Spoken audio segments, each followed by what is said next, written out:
Buenos días, quinto grados. Vamos a iniciar con el repaso. Yo le llamaría refuerzo, ¿verdad? Para las evaluaciones de este periodo que ya estamos culminando. Pues prácticamente son 3 temas, ¿verdad? Que están incluidos en el temario de este periodo. El primero es tipos de mezclas, el segundo es métodos de separación de mezclas o sustancias, y el tercero es la piel en los animales, o los diferentes tipos de piel en los animales. Así es que vamos a iniciar. También les voy a presentar unos videitos cortos también para reforzar, que con eso los dejaría, ¿verdad? Después de que les comparta conceptos generales a nivel teórico. Vamos a iniciar con el caso de las mezclas o los tipos de mezclas, que es el primer tema, recordando, ¿verdad? Una mezcla se forma cuando nosotros combinamos 2 o más sustancias. Pueden ser 3, pueden ser 4, pero así se forman. Y cuando nosotros hacemos esa mezcla, se forman sustancias de 2 tipos.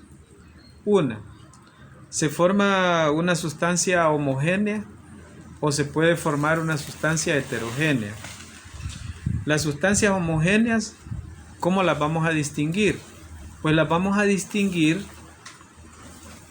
más bien dicho, las vamos a identificar de la manera más sencilla. Las mezclas homogéneas son aquellas en las cuales sus componentes se disuelven totalmente y nosotros a simple vista no podemos diferenciar una de la otra. Por lo tanto, es bien difícil, ¿sí? Si nosotros mezclamos, por ejemplo, agua y vinagre, nosotros no podemos diferenciar quién es el agua y quién es el vinagre, ¿verdad? Porque hay una mezcla completa, y así en otro tipo de sustancias. Pero ¿qué es lo que sucede con las mezclas heterogéneas? Con las mezclas heterogéneas es otro rollo, ¿verdad? Porque en las mezclas heterogéneas nosotros sí podemos diferenciar quién es cada una de las sustancias, por una razón bien sencilla, porque no se mezclan. Porque a la hora de intentar mezclarlas se forman capas si son líquidos, y si son sólidos, pues obviamente ahí los va a tener usted separaditos. El ejemplo típico del aceite y el agua, ¿verdad? De que el agua y el aceite no se mezclan, por más que usted intente mezclarlos, diluirlos, no se va a poder dar. Generalmente el aceite, que tiene menor densidad en un recipiente, siempre se va hacia arriba, y el agua con mayor densidad se va al fondo. De hecho, ese es una de las ventajas que tiene para poder separarlos, que es el otro tema, ¿verdad? De la separación de sustancias. Pero en el caso de las mezclas heterogéneas hay varios tipos. Están las suspensiones, están los coloides, ¿verdad? En uno de esos 2 casos hay partículas que quedan suspendidas un tiempo en el líquido y luego se van al fondo, ¿verdad? Como la horchata. Y hay otras que quedan suspendidas indefinidamente, ¿verdad? El caso de la gelatina, que nunca bajan y se quedan ahí. También está la evaporación, que es otra forma de separar sustancias que aparentemente se han mezclado, pero al final con ese método se pueden separar. El caso de la sal y el agua, por ejemplo, ¿verdad? Que con evaporación usted al final puede tener los cristales a la hora de que todo el agua se haya evaporado cuando usted la ha sometido a altas temperaturas, ¿verdad? Ya a 100 grados, ya eso ya empieza a evaporar y le va a quedar a usted los cristales, ¿verdad? Dependiendo de lo que haya mezclado. Pues bien, los métodos más usados para separar las sustancias todo depende de qué clase de sustancia sea. Si son líquidos con líquidos, si son sólidos con sólidos, si son sólidos con líquidos, ¿sí? O son prácticamente una mezcla de todos ellos, ¿verdad? El caso de, para separar, por ejemplo, un líquido con un sólido, se utiliza la filtración, ¿verdad? Filtrar a través de un tamiz, el caso del papel filtro, por ejemplo, que se utiliza en las cafeteras. Eso sirve para que las partículas queden en el filtro y los líquidos pasen. El tamizado, por ejemplo, que sirve para separar sólido con sólido, ¿verdad? El caso de las piedras y la arena. Las piedras quedan arriba, la arena pues se va al fondo y eso utilizan los constructores para trabajar. Luego tenemos la decantación, que la decantación prácticamente es lo que yo les mencionaba, que cuando hay sustancias como por ejemplo el agua y el aceite que no se mezclan y una queda arriba y otra abajo, perfectamente se puede vaciar con mucho cuidado, con mucho tino en otro recipiente el aceite y dejar el agua en el otro, que no lo va a lograr a la primera, pero sí, ¿verdad? Y hay aparatos que puede también en los laboratorios químicos utilizan por goteo, por ejemplo, para separarlos, ¿verdad? Igual lo hacen con otro método que se llama destilación. Luego está la evaporación, que consiste en aplicar calor a una mezcla como la sal y el agua, y cuando esto alcanza su temperatura de ebullición, que son los 100 grados, empieza a evaporarse hasta que al final queda pues prácticamente reducido los cristales en el fondo del recipiente y así los separa. Pues así de manera general, ¿verdad? Ahora el otro tema que también está incluido, que es los tipos de piel en los animales, ¿verdad? No en nosotros, aunque nosotros somos mamíferos, pero el punto está más referido a, o este tema está más referido a los animales. El caso, por ejemplo, de los reptiles, las aves, los anfibios, los mamíferos y por ahí unos cefalópodos, ¿verdad? Llamados así, por ejemplo, a los pulpos, que tienen unas características bien especiales. Pues la piel es el órgano más grande que tienen todos los seres vivos. Sirve para protegernos del ambiente, produce sustancias, nos permite percibir sensaciones. Según sea la forma y estructura de esa piel, también puede desarrollar otras funciones, como hasta mecanismos de defensa, ¿verdad? Como lo que le acabo de hablar, del caso de los cefalópodos, como el pulpo, que su piel tiene glándulas que emite una especie de tinta, ¿verdad? Que deja aturdido a los depredadores naturales que tiene y él pues le sirve para huir. Reptiles, pues prácticamente un cocodrilo, por ejemplo, la piel tiene escamas, pueden ser acanaladas o pueden ser lisas, hablando de reptiles, ¿verdad? No solamente del cocodrilo. Pues tienen una muda o ecdisis, ¿verdad? Que ellos cada cierto tiempo se quitan como el traje, decimos, y cambian por otro, porque eso les ayuda a renovarse y también cuando crecen, ¿verdad? Muy bien. También carecen de glándulas sudoríparas. Quiere decir que los reptiles tienen piel seca, ¿verdad? Y que eso les ayuda prácticamente a evitar líquidos, ¿verdad? Carecen de glándulas sudoríparas, por lo que la pérdida de líquidos es casi nula en ellos. Las aves, pues todo el mundo sabemos que tienen plumas, ¿verdad? Y que hay algunas aves que vuelan y otras no, ese es otro asunto, ¿verdad? Pero también tienen una función las plumas, les sirven como aislantes térmicos, ¿sí? ¿Y eso qué quiere decir?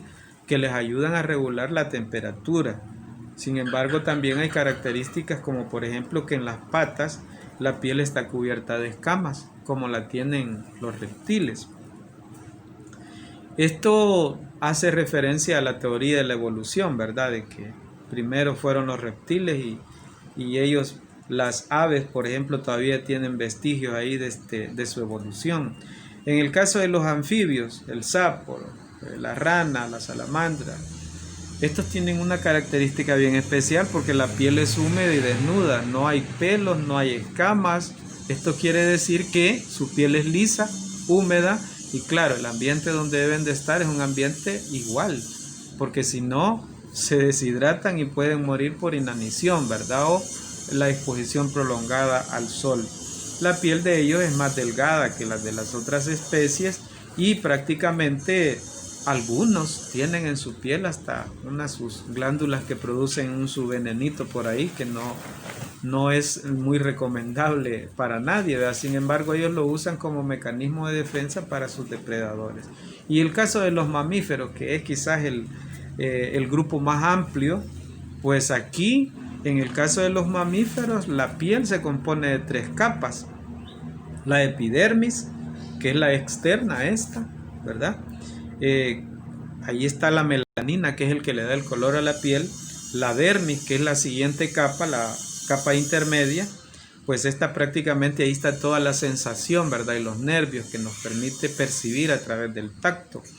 Y la capa subcutánea, que es la más profunda, que ahí contiene una gran cantidad de sustancias, como por ejemplo el colágeno, que es bien particular en los mamíferos, pero esto ya está adherida casi al sistema óseo. Y en el caso de los cefalópodos, como el pulpo que les decía, que ellos tienen glándulas, en la piel tienen unos pigmentos, ¿verdad? Unas glándulas bien especiales que son capaces de poder producir una especie de sustancia tóxica para sus depredadores, pero para nosotros pues ni exponerse, ¿verdad? Sin embargo, ellos son capaces de refractar la luz, imagínense, y también de emitir o de producir esas sustancias como mecanismos de defensa para nosotros y para sus depredadores. Así es que espero que todos estos conceptos teóricos les sirvan a ustedes de refuerzo para lo que corresponde a los contenidos que serán evaluados. Así es que les voy a dejar con los videitos para que ustedes puedan también reforzar de manera más ilustrativa. Así es que pasen buen día. Hoy hablaremos sobre los métodos de separación de mezclas. Comenzamos. Los métodos de separación de mezclas o métodos de separación de fases son los distintos procedimientos físicos que permiten separar 2 o más ingredientes de una mezcla, valiéndose de las diferentes propiedades químicas de cada uno de ellos. Entre las propiedades físicas de las fases que se aprovechan para su separación se encuentra el punto de ebullición, la solubilidad, la densidad, magnetismo, sublimación y otras más.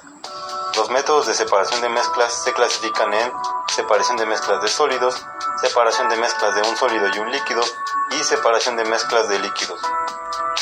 Para los métodos de separación de mezclas de sólidos se utiliza la tamización, levigación e imantación. La tamización se utiliza cuando la mezcla está formada por partículas de diferentes tamaños. El instrumento utilizado se denomina tamiz. Este método es muy utilizado en el análisis de suelos y en las industrias de harinas. Básicamente este método se utiliza para separar 2 o más sólidos cuyas partículas posean diferentes grados de subdivisión. Para ejecutar el tamizaje se hace pasar la mezcla por un tamiz, por cuyas aberturas caerán las partículas más pequeñas, quedando el material más grueso dentro del tamiz. Un ejemplo en el cual se utiliza el tamizaje es para separar una mezcla de piedras y arena. La levigación consiste en pulverizar la mezcla sólida y tratarla luego con un disolvente apropiado. La separación se realiza basándose en su diferencia de densidad. Este método es muy empleado en la minería, especialmente en la separación de oro. La imantación es un método que consiste en separar una mezcla en la que una de sus sustancias tiene propiedades magnéticas. Se debe utilizar un material o instrumento que contenga un campo magnético para separar las sustancias metálicas en la mezcla, como la extracción de limaduras de hierro en una mezcla con arena. Continuando con la separación de mezclas de un sólido y un líquido, para separar estas mezclas pueden utilizarse los siguientes métodos. Filtración. Es el método que se usa para separar un sólido insoluble de un líquido. El estado de subdivisión del sólido es tal que lo obliga a quedar retenido en un medio poroso o filtro por el cual se hace pasar. Este método es ampliamente usado en varias actividades humanas. teniendo como ejemplos de filtros los percoladores para hacer café, telas de algodón o sintéticas, coladores o cribas caseros y los filtros porosos industriales de cerámica, vidrio, arena o carbón. Filtración por vacío. Usa las mismas bases que la filtración, a excepción que este método usa una bomba de vacío. La bomba extrae el aire dentro del matraz para generar vacío, haciendo que la filtración sea más rápida, ya que la fuerza impulsora es la presión atmosférica. Su uso es común cuando la mezcla no se filtra con facilidad o se quiere reducir el tiempo de filtración. Centrifugado. Consiste en someter una mezcla a la acción de la fuerza centrífuga, haciendo girar el recipiente con la mezcla a gran velocidad. Con esto, el sólido se deposita en el fondo del recipiente, mientras que el componente líquido queda como un sobrenadante que puede separarse por decantación. Lixiviación selectiva o extracción.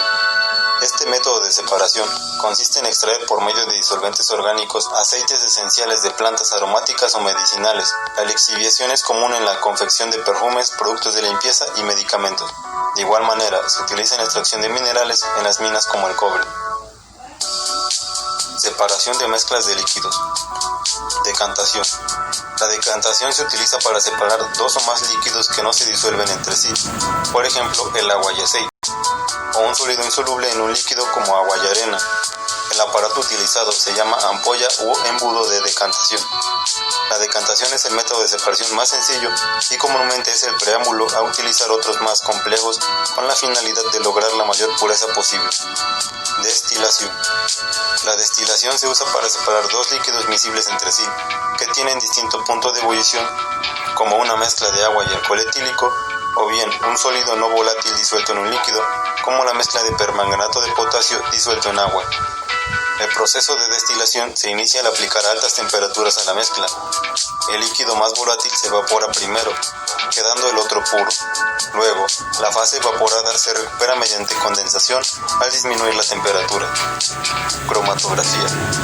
La cromatografía comprende un conjunto de diversos métodos de separación de mezclas muy útiles en la industria como en la investigación. Se utiliza para separar e identificar mezclas complejas que no se pueden separar por otros medios. Existen varios métodos cromatográficos, de papel, de capa delgada o capa fina, de columna y de gas. Todos, sin embargo, utilizan como principio la propiedad de capilaridad por la cual una sustancia se desplaza a través de un medio determinado. El medio se conoce como fase estacionaria y la sustancia como fase móvil. También existen otros tipos de separación de mezclas, por ejemplo, la evaporación. Esta se utiliza para separar un sólido disuelto en un líquido. Por ejemplo, si de una salmuera, es decir, agua con cloruro de sodio, quisiéramos obtener el sólido que la compone, es decir, la sal, debemos aplicar a esta mezcla un aumento de temperatura hasta evaporar el agua totalmente, obteniendo un sólido en el fondo del recipiente que utilicemos. Y por último tenemos a la cristalización. La cristalización es un proceso físico por el cual, a partir de un gas, un perfume o loción, los iones, átomos o moléculas establecen enlaces hasta formar una red cristalina, la unidad básica de un cristal. La cristalización se emplea con bastante frecuencia en química para purificar una sustancia gaseosa. Eso ha sido todo, gracias por ver el video y nos vemos pronto.